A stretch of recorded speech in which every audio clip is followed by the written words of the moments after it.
are live. Okay, I'm trying to get my thing live. My video is not going live for some reason. Hold on, everybody, for 1 sec. Let me see if I can get this going live. There we go. Good day, everybody. Sorry for that delay. WooFDriver coming at you live once again. I am in the studio today, as you see. We're trying to get our TikTok stream going too, so excuse me for 1 second, and we are live everywhere. So once again, welcome to the WooFDriver show podcast, where I'll answer questions, comments, concerns, and I'm going to talk about WooFDriver activities. A lot to say today, all good stuff. And as you see, I'm in my kind of red, white, and blue motif, just a day late, but Veterans Day was yesterday. So thank everybody that's a veteran. Thank you so much. Thank you for your service. Always indebted to everybody that serves. I appreciate that very much. And we're going to start the show right now. So, by the way, playing in the background, besides seeing Chris, his butt, is a pretty interesting bike. And this goes into a deep topic. But this bike, when he gets out of the way, oh, sorry, that was my butt. When Chris and I get out of the way, we're in North Carolina on this adventure. This is going back, I'm going to say 3 or 4 years ago, within the past 5 years. And this is on the Neuse River Trail in the North Carolina. So we travel the East Coast. If you follow me, you know, to adventure with my dogs, to give them a new adventure almost every week, sometimes twice a week.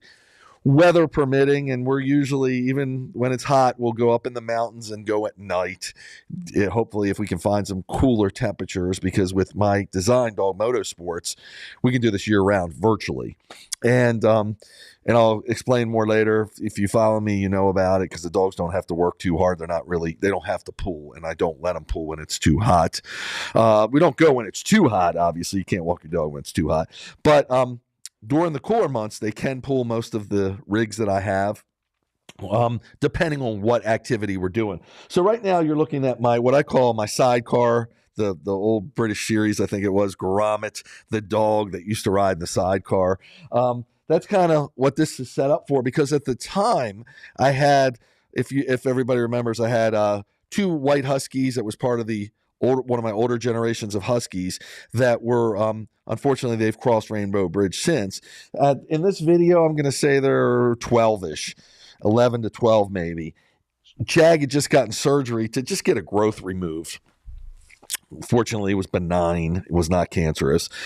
But it still has to heal up, and he couldn't put pressure on it because of where it was on his paw. So I hate leaving my dogs at home, because they always want to be with the pack. They want to be with me. They want to be with the team, the group. Not that my wife isn't at home, but she's just not as exciting when it comes to the dogs. Now, she can give them lots of love, but she's not going to, with the Huskies, the adventure sometimes behooves her. She's not going to do what I do. So I had the SideCar on this bike, and Jag would ride in the SideCar because he couldn't run with us, because he couldn't put pressure on that paw. The SideCar also serves a purpose if a dog should tire. And when I'm running older dogs, senior dogs, it comes in handy for them. Most of the time with Huskies, because a lot of people that see this will say, well, WooFDriver, you get out there and you try pulling. They don't realize that, because, a picture's worth 1,000 words, and a video is worth 1,000,000 words. But sometimes people, just like on all social media, you don't listen to the audio. You don't have to. Me telling about how it's electric, how the dogs don't have to pull, especially when they're seniors or when they're younger dogs. We don't want them pulling. So that's why everything I do, again, Dog Motorsports, is electric powered. It's propelled from the motor. It can be dog propelled, some of the equipment, if I want them to and if they want to. So with this particular bike, is really cool because I have them on the side on this bike. On people that do dog joring or dog powered sports are familiar with something they call an antenna. It basically lets the dog pull and gives them provides a spring way of absorbing some of the pull, especially if they would deviate side to side. I'm using it in a different capacity, but it resembles a springer. So antenna attachment is like a springer. I know I'm talking dog lingo here, but the springer will absorb the dog when it goes forward more. The antenna is more for side to side, depending on how you attach it or how you tether the dog to it. So we've creatively, this is the bike is I believe a mod bike, MOD bike, if you're interested. I don't sell them. I'm not endorsed by any of these companies, so I can say whatever I want. I'll tell you if something's good or bad or indifferent. I'm indifferent to, etc. But this particular bike is really cool. It's heavy, so for 3 or 4 dogs, they're going to be able to pull it. But it's also light enough that we can lift it in and out of the bike without of the van without too much problem. But it's not one of the lighter designs, put it that way. Jag, so I'm sorry. In this video, Jag didn't have a surgery yet. I think he was preparing for it or whatever. So I think he was able to run with the bike, hence in front of the sidecar. And then when we needed to rest him, we would put him up there in the sidecar, which he liked. And he got goggles in there. You'll see Rex Specs, I call them, or they're called, but they're different dog goggles out on the market. I did that because I wanted him to get used to them because I ride the dogs on a motorcycle too. So this is a little bit of another side of WooFDriver that you don't know about. Of course, you're familiar with the sporting aspect. By the way, we're live. Any questions, comments, concerns, you can always ask. You just want to shout out. I'm happy to oblige. So please, I'll check it a few times during the broadcast here, which we usually go for about an hour, and I'll address them accordingly. So one thing I wanted to mention, Saturday night was we've just completed a documentary. A documentary is kind of like where cameras follow you around and dive deep into a particular person, their lifestyle, what they're doing, etc. So working with my producer and working with Rod Lopez, he does it all. We put together a documentary on a lot of the aspects of what the WooFDriver does. And this has been in the work for probably better than 5 years, just kind of planning, getting ideas, and we've been filming it probably straight for 3 or 4 of those years. Rod would follow me around and his crew with cameras, and we would do lots of interviews. There's so much footage there. It might take a lifetime to view everything we did, but we've condensed it down into a really entertaining 90 minutes to give you, I'm going to say 90 minutes is brief for everything we have, a brief synopsis of the WooFDriver lifestyle, going to my home, going to some of the areas I rent to run the dogs, visiting some of the trails with some of the other equipment I use. We've incorporated some of the filming techniques and equipment that I use with my crew, my pit crew, to get a POV, my point of view, etc., view into my lifestyle, basically. And it's pretty interesting. So we had the film has entered some film festivals all around the world, actually, and we had one, the Delco Film Festival, which is in Pennsylvania in the Philadelphia region, and we were honored to be nominated and actually won an award there for the WooFDriver documentary. I saw the screening of it there and received the notice that I would be getting the award, or Rod and I, for the film, and watched the film with other people watching it. So it was interesting to see it from that aspect. It's not released yet, by the way, and it was pretty cool. And there was another film that these are all creative artists and individual. They're not, most of these, at least as far as ours goes, aren't sponsored by any companies or anything. We're just doing it ourselves and our own independent film, basically. So it was really cool. I'm hoping to be able to play, maybe we have a teaser for it. Maybe we can play it on this broadcast or in a future broadcast. By the way, I just want to make the screen a little bigger here just so you can get an idea. I'm actually outfitting this.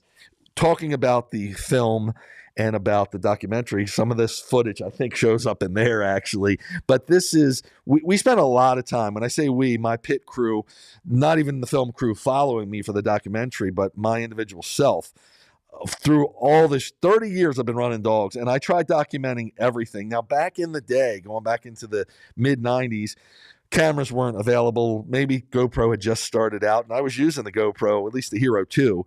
So I even have footage from back then. But today it's so easy. We have cell phones. We didn't have that. We didn't have at least iPhones and Androids and the computer smartphones like we do today.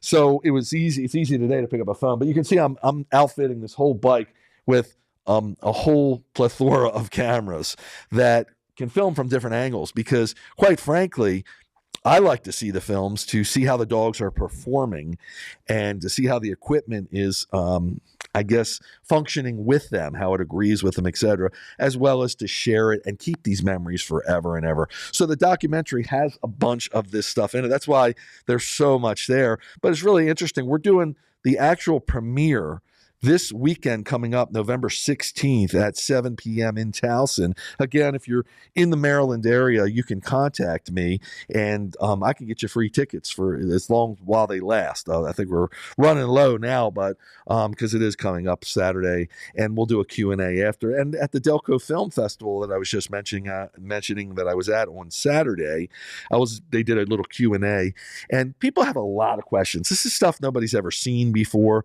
nobody's ever heard of before. So it's really interesting, and to hear it from the man himself can be enlightening in some way. So I love to share it. So that's what you're looking at, and that's what's going on here. And let me just look real quick, see if we've got any questions before we continue here. So we have from KRSHX. Hello to you. Thanks for dropping in. Really appreciate it. Just even a hello is awesome. The next one from Cheryl Kovac. Cheryl, good to see you. I thank you so much. You put a lot of input in on my channel, and I really, really appreciate that. So she said she would ride no matter what style. It is obvious those girls are well guided and taken care of. Carry on. I love that. Thank you so much, Cheryl, and I do appreciate that. And she says that because I take a fair amount of abuse out there. I put my stuff on social media. I'm going to do it. You're opening the door to that. Some people like to troll you. Some people look at this again and they make a quick assumption. They think it's a lot of people that don't understand work and breed dogs, have never had any, never had a husky, etc., don't understand what's going on, and they look at this and it triggers ideas in their minds or thoughts of sled dogs that are not treated as good like they should be and are not taken care of. In every walk of life, there's people you'll find, hopefully in fewer numbers, doing the wrong thing. They might be doing dog sledding. They're not taking care of the dogs properly, and that's what unfortunately gets amplified and so much talked about. So they get a bad name. But there's millions of people out there. I'm going to say millions. There's a lot of people out there that are doing it the right way, and they love their dogs and they love what they do, and they're doing it for the joy of the dogs. So it's wonderful. And what I do takes it to another level again, because I have developed a way, and I did this originally for me because when I saw how happy the dogs are to do the activities that we do, I wanted them to have that happy feeling forever and ever throughout their whole life. I didn't want them to get to that certain age, whether it's 10 or 11, become a senior and not be able to do it anymore, not be able to be with their other members on their team that may be younger than them and still run or still at least adventure like they grew up doing. So I incorporated things like this SideCar you see here, and I pioneered Dog Motorsports to use a motor so they don't have to pull and they don't have to work as hard, and they can just enjoy life, enjoy the adventure. The dogs, even a lot of humans, we love being outside a lot of times, and huskies are so extreme. They like being outside when it's below zero. But maybe I don't like it as much, but I'll certainly do it for them. So this is a way that we can get our dogs outside with us not having to be too physical, and us being able to have a high energy breed to keep up with them when they're younger, because we don't have to work as hard as a traditional musher would on the back of a sled, kicking and guiding and being out there in crazy conditions. Quite frankly, we can do it easier. So I always say, a lot of people comment, they see me back in the dog bike going a little chill mode, and they'll be like, well, Wolf Driver, why don't you get your lazy ass up and pull down? They don't realize it, but it's nice because I did a lot of this when I started out. I didn't have a team, didn't have any of these people with me, and had limited resources and equipment, and I did it all myself. So I know what that's about from that end. So Cheryl, thanks for bringing that up. I really appreciate it. Always wonderful to see you. Thanks again for all your comments and support. Moving on, let's see if we got anything else. So what's that? That was the last one. Okay. So again, any questions, comments, concerns, please go ahead. Now I'm going to speed this up just a little bit, because during the broadcast, I want you to be able to see us actually going, because a lot of time goes into setup, which few people understand. And it's a labor of love essentially. So I think we're finally getting started here. So you can see we got a dog on, and for some reason YouTube is not playing nicely today. And here we go. So that's actually Lola and Nikita. So this is challenging doing 3 dogs on one side, especially the way I have it laid out. That's Chase in the back. And you can see when you see them pull, they want to know what's on the other side. So I've got 2 males on here. Jag is actually in the sidecar. Chase is in the back, and they're both 11 to 13, I believe, at this age. And there's Nikita. And you can see when they're working, sometimes, depending on the dogs, especially though with Huskies, they can be territorial. They're pack oriented. A lot of dogs are, probably all dogs are, but sometimes you'll have those pack disagreements, for lack of a better description there. So you can get a little bit of bickering, and some dogs will fight, unfortunately. Huskies are one of them. So all this knocking into each other is usually more tolerable when they understand what they're doing. So they were brought up doing this, and Nikita is just learning here. But they, with me there, they're not going to be as likely to fight. And with them in a working position, they're not going to be as likely to fight. You can see Chase wants to get over to the other side because he's used, this is only probably the second or third time he's used it. He's used to being on the other side with his partner, Jag. And he's like, why am I on this side? But I wanted to leave the one side open, I think, because I think at this time Jag was still able to run. But to get him to be as calm as he is, he's usually a calm dog. But anytime you put a dog in a predicament with other dogs being active, they usually, at least the Husky breed, wants to get down and join them. So we're just getting situated here. And again, that's why I've got a team, and Chase is unsure, and Jag's just like, okay, whatever. So that's what you're seeing on there. And if you got any questions about the video, please don't hesitate to ask me. But I did want to show that. I've got a website. I call it MushRest, MushRest.com. And that shows you all the different ways I can rest the dogs, whether we're on an adventure, whether we're just traveling, we're at home, whatever. So I've done some creative ideas. And again, I post everything so people can share in on it. You can see the dogs. Okay, so we have to work with Chase a little bit to get them to the right side. When you're teaching a dog a new thing, basically a new aspect of training, you sometimes, it's easiest to do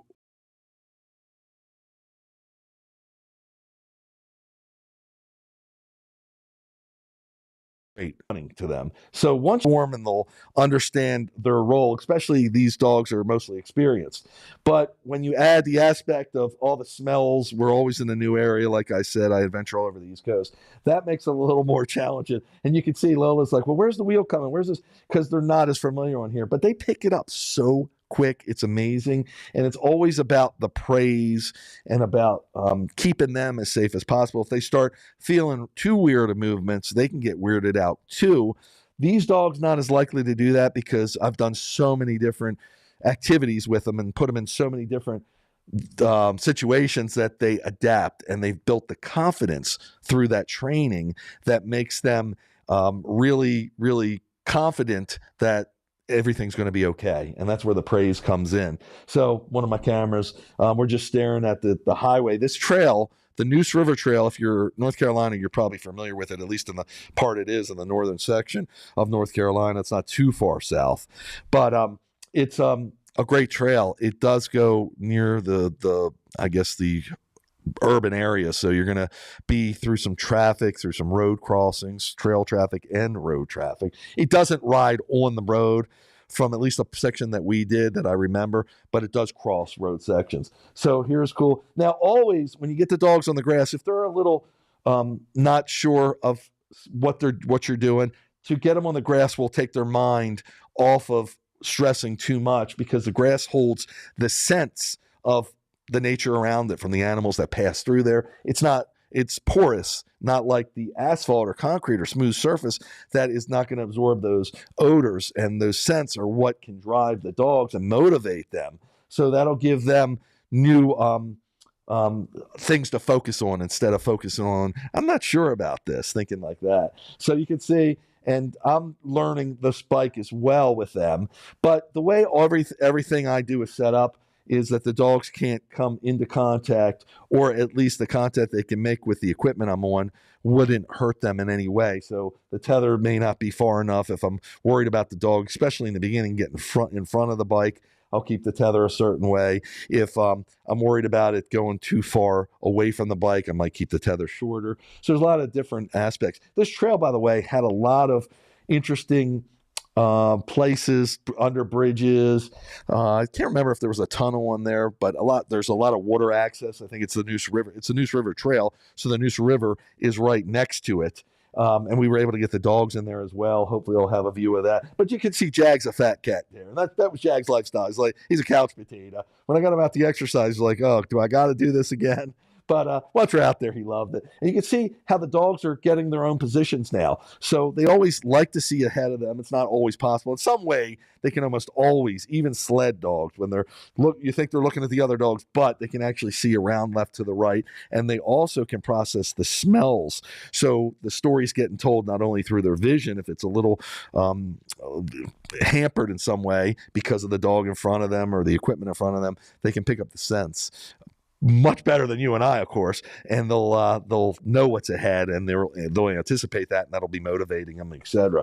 So when we had people passing by, and this particular configuration with this, what I call the sidecar bike, the motorcycle bike I call, is wide. So that's why you'll see my co-pilot directing me. We've got walkie-talkie communication, and this happens today too, but this is too wide. So anytime, that's why with the motor, I can bite the grass. I call it biting the grass, get on the shoulder, because the dogs don't have to pull with that grass resistance, and I can even get on it like you see here. That gives people the right of way. So you can see they've got plenty of freedom on this design, but it's pretty interesting stuff.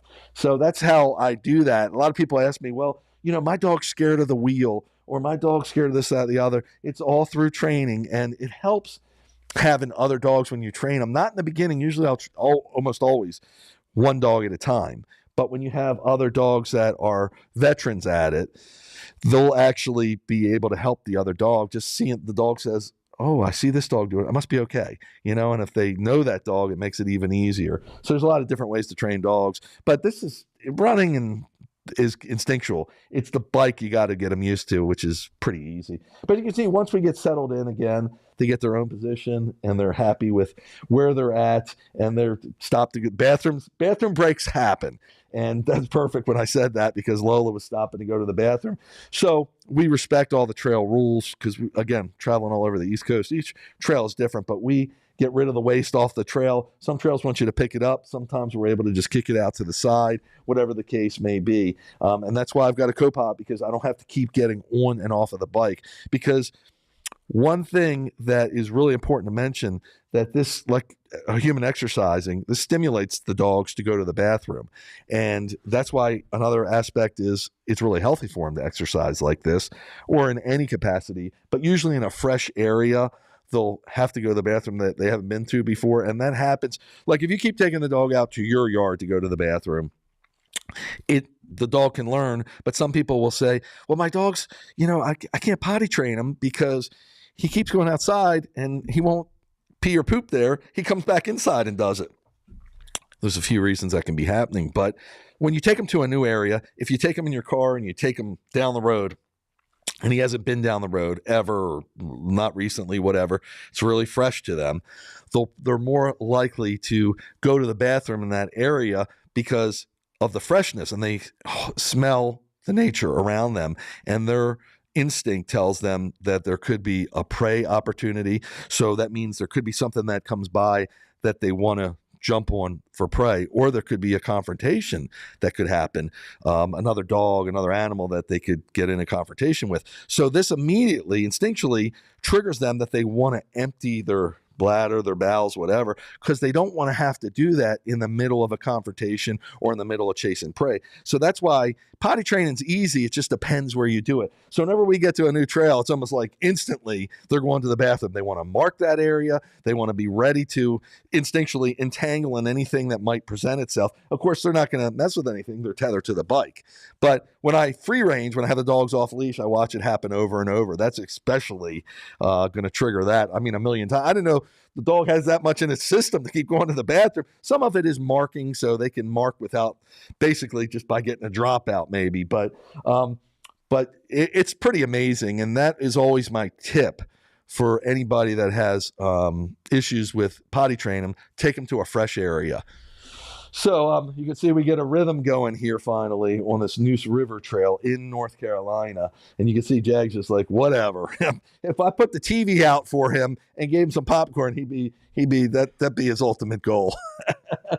Bridges, and like I said, there's a lot of eye candy there. The bridges were pretty amazing on this trail. Now, I was back there with my new design, the electric dog sled on wheels, where the dogs are out in front. I'm sure if you follow me, you've seen it. And unfortunately, we went there last year, and the trail was closed. We were able to do like 5 miles, and then they had a detour, which went on to the other kind of a neighborhood trail, which wasn't near as exciting as this Neuse River Trail. There are some neighborhoods, as you see to my left. There's some apartments there. I want to make this just a little bigger, folks. So I'm going to fill the screen for you so you can get a better view. And it's cool. I've always said to myself, I'd like to live on a trail because then I could just take the dogs right out. But sometimes, and I know everybody can't travel like I do, but sometimes it just gets monotonous for the dogs and for ourselves, seeing the same areas. I know it can be still exciting. Hey, if that's what you got. I mean, I've ran the same trail in the beginning when I had my first dog, my first husky, for probably 3-4 years straight before I deviated. So that's what it is. That's what it is. I mean, it's interesting when you live like in the East Coast. We're in Maryland, where we're at, where we get the change of season. So you can see it with the trail without leaves, with leaves, fall, spring, and all the different color opportunities, everything that happens during the change of seasons make it exciting. But going to all the different trails that we visit all over the East Coast is just incredible. So I'm going to see if we have any more questions here. Again, please, we're live now. If you're watching the broadcast after, don't hesitate to still leave a comment or a question, concern, whatever, because I do go back and I try to address everybody, no matter how silly you might think a question is, because it's not, because this stuff nobody's seen before. Or if you think it's cruel or you think something's bad, I'd like to address your concerns, because not only maybe you won't change your mind, which is I understand, but other people reading this will get a better interpretation or a better explanation of what I'm doing. And if they're considering, or they already have breeds like Huskies and sled dogs, high energy breeds, they get different ideas and different understandings of it that are told from me, someone that's been living this for about 30 years. So going to go to questions here, and we've got Michigan Gun Dog Outdoors. Hey, thanks so much for the great question. And Michigan Gun Dog Outdoors is asking me, what kind of dogs do I have? So these are all Huskies here, and I have all Huskies. We've got a toy breed Chinese Crested, which is a 19-pound. We've had that. We've had this is our second generation of the Chinese Crested. That's my wife's dog, my stepdaughter's dog, but she has actually run with some of my Huskies here and some of the older generation of Huskies on one of my sled dog designs. And it's at All Dog Mush, ALLDOG Mush, MUSH.com. I've had that. I'm set up for Huskies. That's the breed I know the best. But I have also had a Malamute Husky. He was about 60-40, 60% Malamute. So Malamutes are always, I describe them, they're more people's dogs, because my experience with them is they're more, they interact really well with people. They're more loyal to them. The Husky I describe as a dog's dog, because they actually are more not as loyal a lot of times, and they're more gonna go after the dog or play with the dog than play with you. My Malamute Husky he just wanted to be with me. So that's how I classify some of the breeds that I've had. I appreciate the great question. Thanks so much. We're going to look for another one. And we have Michigan Gun Dog Outdoors. Another question: is your channel about dogs, or are you trying to sell a tricycle? Great question. So they want to know if my channel is about dogs, or am I trying to sell a tricycle? I sell nothing. I do this for the love of my dogs. I've been in the pet business before, back in the early 90s. I actually had a pet store, and then I went into a pet distributorship. I would take products from other industries and sell them for the pet trade, mostly small animal related, like aquarium, reptile, and rodent related, etc. So when I got into dog powered sports, dog joring sports, I started, I was so emphatic about it. I loved it. I was like, this is the best thing I've ever done in my life, because I could see the happiness with the dogs. So I started incorporating some of that equipment into my repertoire of my pet products, which was called Petscape, Petscape, pet products, into that repertoire. And I actually became the North American distributor for the Seiko dog cart. If you're not familiar with the Seiko dog cart, it's one of the most famous, probably one of the, I'm going to say, mass-produced bike-like rigs made exclusively for dogs. And it was made in Norway. It was really popular. And I was that was one of my first professional pieces of equipment for running the dogs. So I was so impressed with it. I'm like, I got to sell this thing, because you couldn't find them. I tried to buy one in the United States. I finally found one from the small company, and they had like one in stock, and it would take so long to get. Of course, the internet was maybe in its infancy stages then. It was just getting started, or just at least just getting popular. So I was looking for a lot of this equipment in the back of magazines and through word of mouth, etc. But I said, I got to sell this Seiko cart. So I actually made friends, or partnered with the distributorship, or the actual manufacturer in Norway. And I actually sold a couple containers. Container is what they call when you bring a bunch of products in from another country, usually overseas. And we brought it into the Port of Baltimore, I guess it was, and sold, I don't know, 300, 400 over the course of a couple of years. The greatest thing is the Seiko cart, one of the greatest things. And that's not pictured here. You can see it on my website. You can go on the internet, type Seiko cart in. And the Seiko cart, they used to train, just real quick about it, they used to train lead sled dogs, at least some mushers do, because you can steer it. So it's got full steering. So if you're teaching a command to a sled dog and you want it to go to the left, you would say haul, and there's many deviations of the haul command: haul over, haul come around. Other people might have their own customizations of that command, but haul means to the left, right, or G means to the right. And there's whoa, and there's that whoa would mean to stop. Hike is how you start the dogs up and going. These are commands that I was taught, basically self-taught, and they are, I think, a deviation from the horse training, from the equine training, was my understanding. Maybe they derive from Latin, I'm not sure. But they're nice commands. I mean, I'm used to them and I use them. But on the Seiko cart, because you can steer, so you say haul, the dog learns that means to the left, because the cart is nudging him or pushing him safely and comfortably to the left. And when you brake, you can say whoa, and you can push the brake on. It was all a kind of manual brake. It wasn't hydraulic. It was just a braking block that would go on one of the tires, and you'd wear it out. It was funny because you'd wear it out. You think it's hard to train them to go. It's harder to train them to stop. But the Seiko cart's really cool because it's got these metal bars. They're just tubing, and there's no weight ever on the dog. None of my designs have any weight on the dogs, but the Seiko cart, because I modeled some of this after the Seiko cart, has a bar that lays down and it's spring loaded, so it can never put the weight on the dog. It's light anyway, but it can never put any weight on the dog, and it's a 4-point hookup. A lot of times when you train dogs to do this, some dogs will back out of their harnesses because they don't understand it. They're like, what is this on my body? What is going on? So the 4-point hookup harness prevents them. It doesn't totally eliminate it, but for the most part, depending how well you put the harness on, how well it's fitted, it keeps them from backing out of the harness. So it was an ingenious design. I love the Seiko cart to today. I still have some. It's evolved, and my understanding, because I even have one of their newer designs. I think I got it. I was selling them for my business.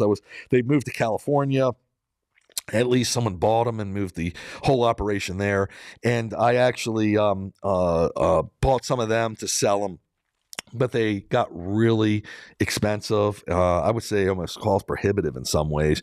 Now they've got one of these carts for $5,000 or something. They're really cool. I mean, they've evolved. They're using really thin tires. It's really lightweight, about 60 pounds. But by today's standards, there's other bikes that are light like that too. Back then, there weren't. So there's a lot of good pluses about it. But the biggest problem I have with it is it doesn't have a motor, because the motor is what makes all the magic to me. The Seiko cart's great for training. Younger dogs are going to do well on it, not puppies, because you don't want them pulling.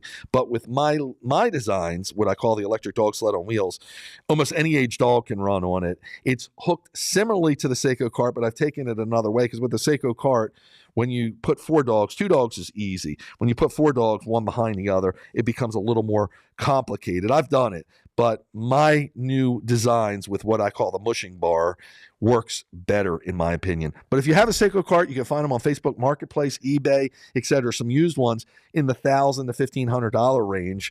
Usually these are the older designs, which work perfectly. I would say if you're getting into this, it's a great way to do it. I motorized one of my Seiko carts because I liked it so much before I invented this electric dog sled on wheels. I pioneered it, and they have bike trailers which have motors in them. So they're meant to trail your bike. They hook to your bike, and they'll kind of assist you. You get a throttle, and it can push it along, and that's how I motorized one of my Seiko carts. So more on that on my website, dogmotorsports.com. You can always ask me any questions. Sorry for the long-winded answer, but I really like to go into detail because I got a lot up here, and I like everybody to know because it can help you in so many ways, especially when you're dealing with active dogs. So I'm going to see if we have any more questions. And from Mali, Germany. Sorry if I'm saying that wrong. Melly, Germany. I think I got that right. So like a dog sleigh, but with wheels. Exactly. Thank you so much for the question. So that's why I call it the dog sled on wheels, or the electric dog sled on wheels. And when I explain it to people, I mean, you'll see in our documentary, Rod is like my producer, and he put everything together. Is like, when I came to him, because I originally hired Rod to edit some of the videos, like the one you're seeing here. I don't know if he edited this one, but because that's just too much for me to film it all and edit it. And he didn't know what the heck I was talking about. But when you say it's like a dog sled on wheels, it triggered, a dog sled, and add it to wheels. Because really, this has been around for years, dog sleds on wheels. They call it dry land mushing. And sometimes it's done with an ATV. Sometimes it's done with a bike, similar to what you see here. It's a lot of different meanings of it, but it brings that to mind. Thanks for the great question. And going to move on, see if we have any more. And from Melly again, with electromotor. Yes, exactly, Melly, with electric motor. That's what makes this, what I call dog motorsports, my concept. Because everything I ride with the dogs has some sort of motor in it. And again, this opens up opportunities. You don't want puppies pulling when they're too young, usually till their growth plates meet, which is for Huskies around 2 years old. And but they can run with the bike. You don't want to overwork them. I want to state that. But the electric dog sled on wheels allows you to do that. The Seiko cart, you wouldn't be able to use a puppy because it doesn't have a motor. So that means the dog would have to pull. If the dog pulls, you jeopardize its health as they're developing. And you can always, best place to check is with your veterinarian. They can do x-rays and see if growth plates have met, et cetera, if you're anxious to do it and you have a younger dog. But yes, the electric motor makes this all magic. And okay, Michigan Gun Dog. So, so you use an ATV. Okay, so Michigan Gun Dog Supply. So you use an ATV for roading. And, so I didn't know what this great talk here. I didn't know what roading was. And somewhere it came on my radar because of everything I do. So I actually purchased a Spider roading device, I guess you can, piece of equipment. I don't know if you're familiar with that. You probably are if you do roading. So, and I have a video of me doing it. So it's where the dogs are out. I'm explaining for those that don't know. On an ATV, it's like a hitch, if you will. So you get a hitch adapter in front of the ATV, and this Spider metal-like contraption fits in there, and it's all these spring-loaded bars, which lets you do roading for up to 4 dogs, which I've done with my dogs. So roading, for people that don't know, the best way I explain it is it's like resistance running. And from my understanding, it was developed for hunting breed dogs to keep them in shape, to get them in shape and keep them in shape, etc. So they, when they put these dogs on there, they're so, you can see in the video from the gentleman that invented the Spider unit that I'm talking about, the dogs are just gung-ho on it. So I've had my Huskies on there a few times. The only problem is the Huskies can last forever because they're endurance. The hunting breed dogs, you can overdo it really quickly with them. With the Huskies, I like, you know, they like it, and they do some of the resistance running. For the two older guys, it was really cool, Jag and Chase, because I did it with them. And I did it with some of my other generation Huskies, and it was just kind of like a walk on the ATV. I rent a few farms in the area, so we were able to use the roading device there. Now, I know I have another roading piece of equipment, which is I got from Gundog Supply, and I'm sure the Michigan place I'm talking to now is familiar with them, I guess. And it's the dogs would be a little more on the side. So I installed that, but I never used it because I like the Spider design so much. I've been doing lately using my SideCar roading the dogs, where they're on the side also, but I'm using the roading harnesses, and it really is wonderful. My dog motorsports, I like to call it like a hybrid between dog roading and dog joring. So dog joring are dog powered sports. Dog roading is more of a resistance sport. So I developed this electric dog sled on wheels, the one we're talking about. And what happens is the dogs can propel it through dog roading, through the pushing. I call it push to mush, when they're wearing that harness. But when they're wearing the other harness, the weight is distributed differently. So more of the H-back harness, still half body harness, so they could actually pull it. So it's a little bit interesting. Dogmotorsports.com. Thank you for the great question. Really appreciate that. Anything else, you can put it down here. I'd love to interact like this, because others that are seeing this can learn, and it's great education. So we Melly Germany again. Thank you again. She used to ride an ATV when she lived in Turkey. No dogs, though. Great fun. I called it the Mucky Pup. Yeah, I do. I actually I have an electric ATV, and on the electric ATV, I'd free range my dogs, which means off leash them on a few of these farms that I talked about that I rent. So I love the electric. I love ATV too, because the more mud I can find, I'm like a Husky. The more mud I can find, the more crazy conditions the ATV will go through it. The electric I like because it's got so much torque. So, I mean, you could zoom out of almost any. I've gotten down pretty much to the seat, and this is a utilitarian ATV. I'm using a Polar Ranger EV, so it's got the tall roll cage. It's not like one of the sportier ones, so we get, which is got a pretty big depth to it, so we'd get almost down to mud to the seat. And I had to be winched out a couple of times myself. I have a winch on there, but I had to get somebody to winch me with their vehicle before, because we've gotten into so much trouble with it. But the dogs are usually running around. The electric is actually heavier a lot of times than the gas powered ones because of all the batteries it takes. And it makes it nice because I can hear the dogs around me, know where they're at. And the farms we go to, some of them are working farms. If there's farm equipment, I can hear it before it gets to us, so I can better prepare the dogs, put them in a down position or a plots position, they call it, and let the farm equipment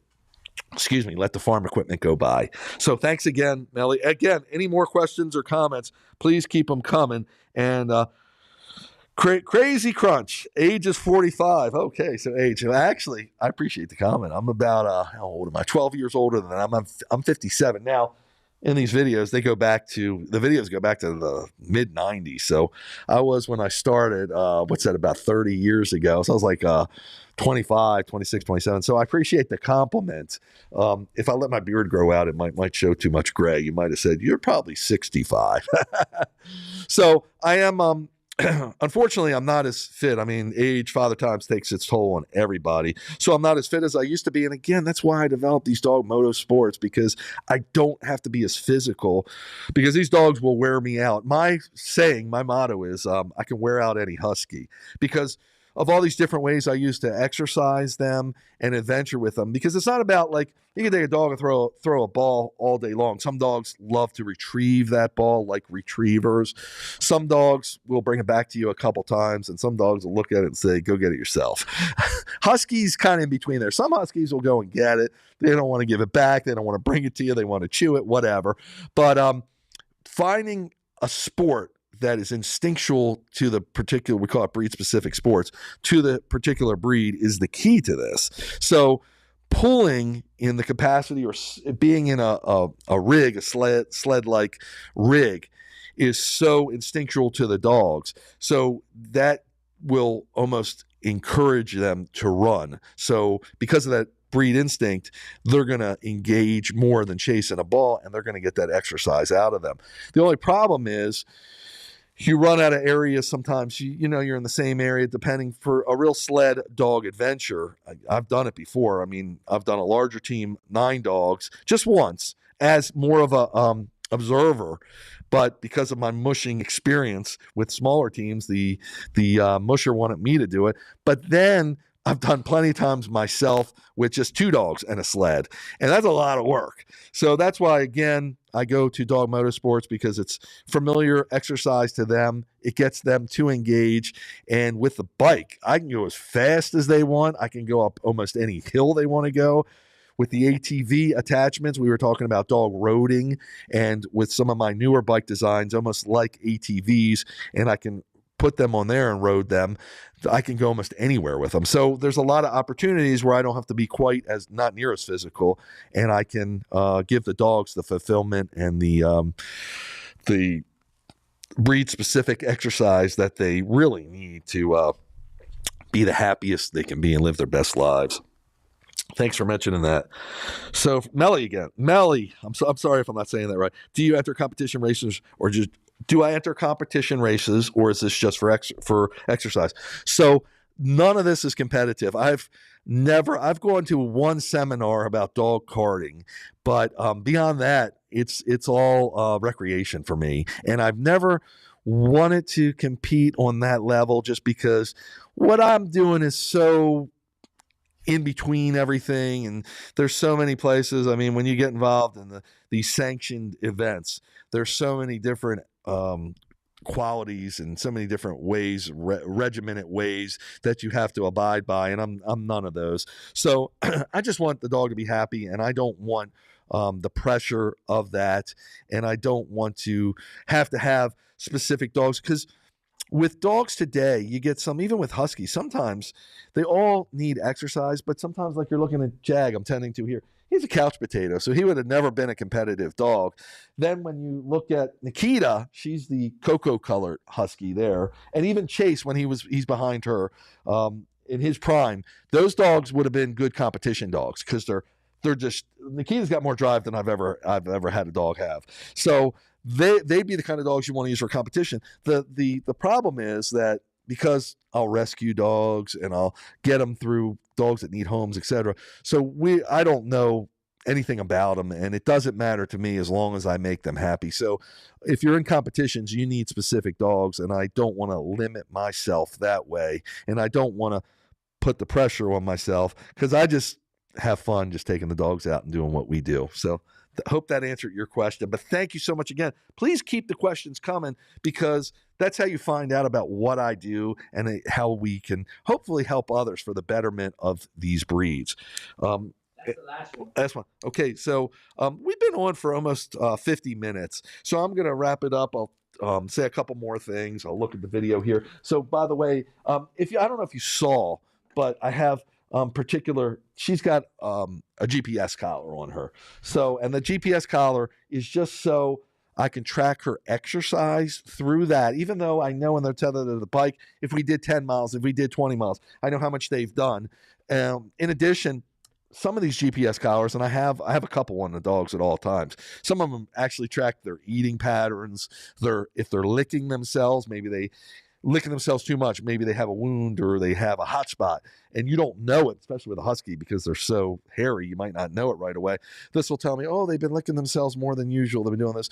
I don't know how they get their algorithms, but they're pretty good. They're not always 100%. They also will alert me. God forbid, should the dog get out of the yard, or the dog's not near me, and they'll tell you where the dog's at. Now, they're not perfect. They require sometimes cell phone signal. They're getting better and better using GPS, satellite, etc. But it's really a good investment for me. It just gives me peace of mind. And I use 2 different brands. Again, if you haven't figured it out, I'm a little eccentric here. So one's not good enough. I need 2. I try to get the best of all worlds. So I use a Fi, which is Fi, just as it sounds, like Wi-Fi, dog Fi, but it's called Fi. And I really like their app and their design. And I also use a whistle. And the whistle is more about the health one, where they give you the results about the licking and eating and drinking.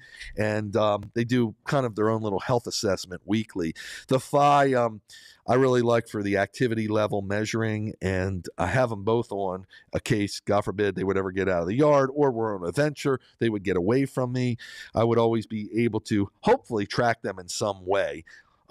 So that's the deal with that. And you can see how we use the antennas and all the attachments. Everything I do, again, is not out of the box. Or I'm thinking the only thing out of the box is me.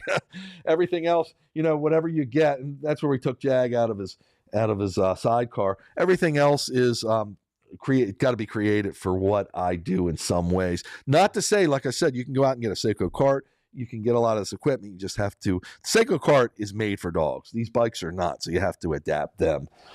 So that's it. Again, this is the North Carolina, the Neuse River Trail, and that is Jag chases the other white dog. Unfortunately, they both have crossed Rainbow Bridge. When I say unfortunately, it's if any dog has any fault, it's that they don't live long enough. Of course, they don't live. Usually, we'll outlive our dogs. So they had full lives. They did really well with health related age issues because of the activity we do. And they were just happy every day. And most dogs are. They're happy to be with their family. So they had wonderful lives. So I have no regrets. And that's always what I try to achieve with all my dogs. Just do everything I possibly can. Nikita and Lola. Nikita's really young there. She's probably just over 2 years old. Lola is probably 4-ish, I'm going to say. And Nikita, she's just getting used to this kind of running. Now, this was, I believe, in the fall or the springtime of year, so you could see there's some foliage. Yeah, I think everything was blossoming then. They look like just blooming on some of the trees. So it's still relatively cool, but we were in North Carolina where it gets, it's further south. Warmer temperatures happen quicker than they do here in Maryland. And again, because of Dog Motorsports, they're not pulling here. They're able to do this pretty much year round. So I'm the Wolf Driver, dogdocumentary.com. That's DOG documentary.com. I know we have it down on the bottom of the feed here. Great way to see more about what I do. When I post, I really do monitor my comments. I'm talking all across social media boards, whether it's on YouTube, Facebook, Instagram, Twitter, X now, or I'm missing one, TikTok. I'm always monitor my comments, and I'll almost respond to everything myself. My team doesn't do that. And I look forward to interacting with you out there. Hopefully you'll tune in again to our next live broadcast. We're looking at doing it. We've been doing pretty much every Tuesday. That's subject to change. We like the 11 a.m. to 12 p.m. hour, but again, it's subject to change. I'll start hopefully making a post about when I'll be live soon.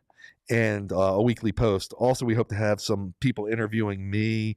So anyone out there who has a show or a podcast or YouTuber, whatever the case may be, TikToker, that would like to maybe do a joint broadcast, please contact me. And again, one thing I don't respond to is a lot of time private messaging, just because it's so hard to do it all. And I'm a one-man show for this stuff. So if you put on the comments, it notifies me, hey, Wolf Driver, you've got a comment on this post, well, whatever feed it's in, whatever social media platform it's in, and I can address that directly. The private messages, a lot of them are spam, a lot of them are not relevant to what's going on, so I neglect them. I don't really check it at all. So if you want to PM me, if you put in the comment section, hey, Wolf Driver, got something personal I want to talk to you about, business related, whatever. Again, I'm not selling anything, but you want to do an interview, want to do a joint podcast, whatever, please put that in the comment section, and then that'll trigger me to go check it. I'm Wolf Driver, signing off here. Have a great day, everybody. Thanks so much again for tuning in.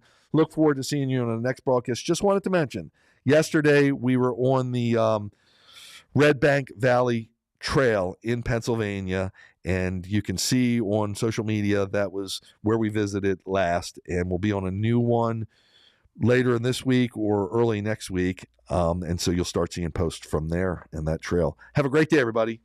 Thank you.